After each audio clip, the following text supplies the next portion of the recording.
میں آج بہت سے مصائب کے جملے سوچ کے آیا ہوں، لیکن میں وہی جملے دہراؤں گا اس سے پہلے کہ میں مولا حسین کی مظلومیت کو بیان کروں۔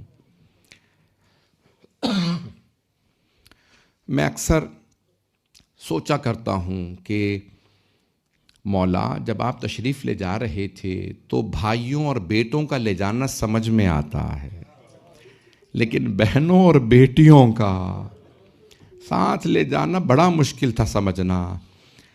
تو مولا حسین علیہ السلام خود فرماتے ہیں، میرے نانا نے مجھ سے فرمایا ان اللہ شاء ان یراک قتیلا، اے میرے حسین مشیت تو یہی ہے کہ آپ قربانیاں دیں، شہادت دیں۔ تو مولا نے رو کے بس ایک سوال کیا، نانا میری بہنوں کے لیے کیا حکم ہے؟ تو مولا خود فرماتے ہیں الوقائع والحوادث میں مرحوم محمد تقی ملبوبی نے جملہ لکھا ہے کہ سرور کائنات نے ایک مرتبہ رو کے فرمایا ان اللہ شاء ان یراہن سبایا، پروردگار تو یہ ہے کہ آپ کی بہنیں قیدی بنائی جائیں گی۔ پروردگارہ یہ کیوں بیویاں قیدی بنائی جائیں گی؟ کیونکہ اللہ جانتا ہے حسین کی قربانی نہیں بچے گی جب تک یہ بیویاں خطبے نہ دیں۔ ایک مرتبہ جب بیویوں کو قیدی بنایا گیا، میں جملے پڑھنا چاہتا ہوں، مجھے معاف کر دیجیے گا، میں بہت سخت جملے پڑھنے والا ہوں۔ پروردگار ہماری، میں آج اگر دیکھ رہا تھا نا باہر کی چادریں لیے میری بیٹیاں کھڑی ہیں، پروردگار کبھی بھی بہنوں بیٹیوں کا غم نہ کسی کو دکھائے۔ جب مولا سجاد نے آخری مرتبہ مولا حسین کو دیکھا تو بلند آواز سے رو کے فرمایا این این عمی العباس، بابا یہ کیا حالت بنا رکھی ہے، میرے چچا عباس کہاں ہیں؟ تو مولا حسین نے ایک مرتبہ جناب سید سجاد کو دیکھا کہ ان عمک قتلا، آپ کے چچا فرات کے کنارے مارے گئے، ان کے بازو قلم کر دیے گئے۔ تو مولا حسین نے صرف شہادت نہیں بتائی، ساتھ میں بتایا بازو قلم کر دیے گئے۔ تو روایت کے الفاظ ہیں، میں نے بھی دوبارہ سارے مقتل کے الفاظ دوبارہ میں دیکھ رہا تھا ابھی پاکستان جانے کے لیے کہ مقتل دوبارہ مولا کے الفاظ کو دہراؤں، تو جانتے ہیں وہاں پہ کیا الفاظ لکھے کہ اتنا گریہ کیا مولا سجاد نے کہ بے ہوشی سے اٹھے تھے دوبارہ بے ہوش ہو گئے۔ کہا میرے چچا کے بازو قلم کر دیے گئے۔ چچا کے بازو قلم ہونے کا مولا سجاد کو بڑا صدمہ تھا۔ جیسے ہی ہوش میں آئے دوسرا سوال کیا، این این اخی علی الاکبر، میرا بھائی علی اکبر کہاں ہے؟ تو مولا حسین نے یہ نہیں کہا کہ علی اکبر بھی مارے گئے، ان کے برچھی لگی تھی سینے میں، ان کا کلیجہ باہر، نہیں یہ نہیں کہا۔ جانتے کیا فرمایا؟ کہا سجاد کب تک پوچھتے رہیں گے؟ بیٹا میں کب تک بتاتا رہوں گا؟ بیٹا مردوں میں صرف دو مہمان، ایک آپ باقی ہیں یا کچھ دیر کا مہمان میں باقی ہوں۔ اجرکم اللہ، اجرکم اللہ، بھئی آج رونے میں بخل نہ کیجئے گا، 5 منٹ کی زحمت دوں گا صرف۔ تو اب ایک مرتبہ جناب سید الشہداء نے فرمایا میرے لال یا میں کچھ دیر کا مہمان باقی ہوں یا آپ؟ تو مولا سجاد نے ایک آواز دی، پھوپھی اماں میرا عصا لا دیجئے، میری تلوار۔ تو جناب زینب نے بس ایک سوال کیا، بیٹا عصا اور تلوار دونوں کیوں چاہیے؟ کہا عصا اس لیے کہ سہارا لے کے کھڑا ہو جاؤں، مجھ سے کھڑا نہیں ہوا جا رہا، مجھے اتنی شدت کی پیاس ہے کہ اللہ نے اتنی بیماری طاری کی تھی تاکہ امامت بچ جائے۔ کہا تلوار اس لیے کہ اب جینے کا فائدہ نہیں، میرے بابا نہیں رہے، میں اپنے بابا پہ اپنی جان قربان کر دوں گا۔ میں ہاتھ جوڑ کے کہوں یہاں پہ کتنے جوان بیٹے بیٹھے ہیں، ہر بیٹا اپنے جب باپ کے سامنے جاتا ہے تو ہر باپ کہتا ہے میرے اپنے بچوں پہ قربان۔ یہ پہلے بیٹے ہیں علی اکبر و حضرت سید سجاد حضرت علی اکبر، کہ دونوں کہہ رہے ہیں ہم بابا پہ قربان۔ ایک نے قربانی دی، دوسرے کو خود مولا حسین نے روکا، نہیں میرے لال آپ امامت کے وارث ہیں، آپ امامت کے وارث ہیں، اجرکم اللہ، اجرکم اللہ۔ ایک مرتبہ مولا سجاد نے کہا پھوپھی اماں میرے بابا نے یہ کیا حالت بنا رکھی ہے۔ ایک مرتبہ جناب زینب کبریٰ نے جناب سید الشہداء کی پیشانی کے خون کو صاف کیا۔ آپ جانتے ہیں نا سر سے لے کے پاؤں تک لہو لہان تھے، میں وہ جملے پڑھنا نہیں چاہتا۔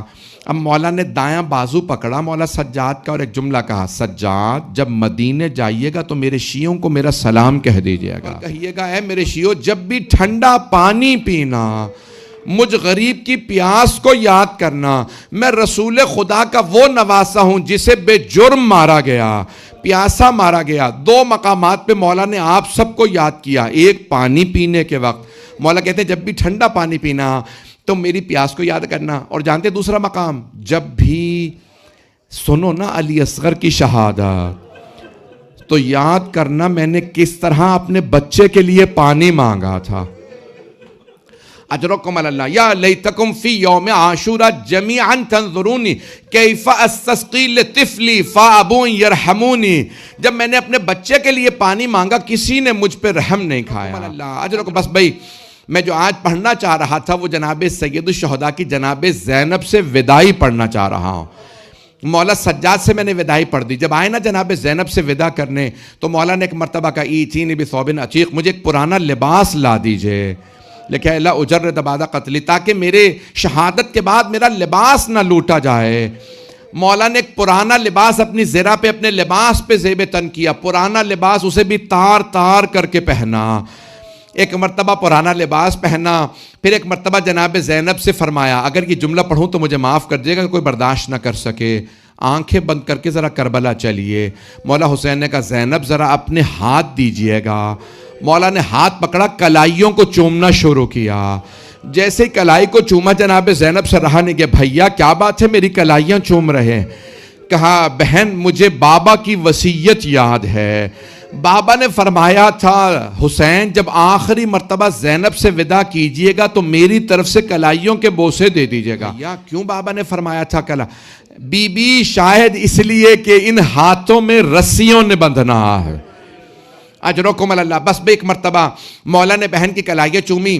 چلے بس میں نے تمام کر دیا, 2 سے 4 منٹ کی زحمت دوں گا.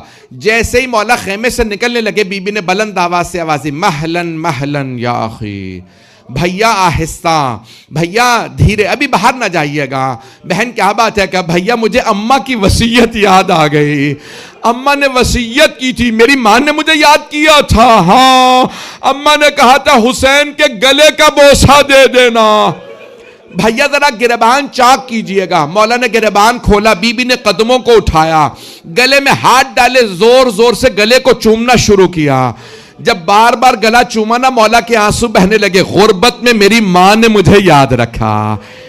مولا میں ہاتھ جوڑ کے کہوں گا ذرا مقتل میں دیکھیے گا, شاید کوئی برقع پوش بی بی آپ کے زلجنا کے دائیں جانب کھڑی ہو, میرے لال میں گرنے نہیں دوں گی. اجرکم اللہ. اجرکم اللہ. ایک مرتبہ مولا خیمے سے باہر نکلے. آخری جملے سن لیجئے, 2 منٹ کی زحمت میں شہادت نہیں پڑھوں گا, میرا وعدہ ہے. خیمے سے باہر نکلے. شیخ محمد شوشتری نے لکھا ہے, شیخ محمد جعفر شوشتری نے عجیب و غریب جملہ لکھا ہے. فرماتے ہیں نظر یمیناً و نظر شمالا. مولا حسین جیسے خیمے سے باہر نکلے پہلے دائیں طرف دیکھا پھر بائیں طرف, پھر بڑی حسرت سے آواز دی, او عباس, او علی اکبر, او قاسم, او حبیب, میں نے آپ سب کو گھوڑوں پہ سوار کرایا تھا, مجھے کوئی سوار کرانے والا نہیں. حمید ابن مسلم یا حمید ابن مسلم اہل سنت کے راوی, وہ کہتے ہیں میں نے دیکھا ایک برقع پوش بی بی خیمے سے باہر آ گئی. مولا حسین کا دایاں بازو پکڑا, کا بھیا ابھی زینب زندہ ہے, میں آپ کو ذوالجناح پہ سوار کراؤں گی. عباس نہیں تو عباس کی بہن ہے. بی بی نے ایک مرتبہ مولا کا بازو پکڑ کے سوار کرایا. آخری جملے, اب ذرا آنکھیں بند کے کربلا چلیے. جیسے ہی مولا نے لجام فرس میں ہاتھ ڈالے, گھوڑے کی لگام میں ہاتھ ڈالے, مولا نے گھوڑے کو ذوالجناح کو جیسے ایڑ لگائی نا, ذوالجناح آگے بڑھ, بے زبان جانور ہے آگے نہیں بڑھ رہا. مولا نے دوسری مرتبہ کہا ذوالجناح میرے بھائی چلے گئے, میرے بھائی مارے گئے, میرے بیٹے, میرے اصحاب انصار سب شہید ہو گئے, کیا تو نے بھی میرا ساتھ چھوڑ دیا؟ ایک مرتبہ بے زبان نے سر جھکایا. مولا نے دیکھا ذوالجناح کے قدموں سے ایک چھوٹی سی بی بی لپٹی ہوئی ہے, 3.5 برس کی ایک بی بی ذوالجناح کے قدموں سے لپٹی ہے. مولا ذوالجناح سے اترے اور اس بی بی کو گلے لگا کے کہا, سکینہ بیٹی کیا بات ہے, آپ خیمے سے باہر کیوں آئی ہیں؟ کہا بابا آپ جب بھی سینے پہ سلایا کرتے تھے فرماتے تھے اسلام میں بیٹوں کا بھی حصہ ہے, بیٹیوں کا بھی حصہ ہے. بابا بتائیے میرے حصے میں کیا آیا؟ مولا نے کچھ خاک کربلا اٹھائی, جناب سکینہ کے سر میں ڈال دی. بی بی نے رو کے فرمایا بابا یہ کیا کیا آپ نے؟ مولا نے فرمایا بیٹی آپ کے حصے میں یتیمی آئی ہے, آپ کے حصے میں اسیری آئی ہے. میں کہوں گا مولا کھل کے بتا دیں, شام کی قید, شمر کے تماچے, اجرکم اللہ، اجرکم اللہ۔ بس بھئی میں ایک مرتبہ کربلا میں خیمہ گاہ کے سامنے یہ مصائب پڑھ رہا تھا، وہاں پہ ایک بہت بڑے عالم نے مجھ سے آ کے کہا، میں نے دیکھا ہے لوگ آپ کے مصائب پہ بہت رقت کرتے ہیں۔ انہوں نے مجھ سے کہا میرا ایک جملہ آئندہ پڑھ دیجئے گا، میرے لیے دعا کر دیجئے گا۔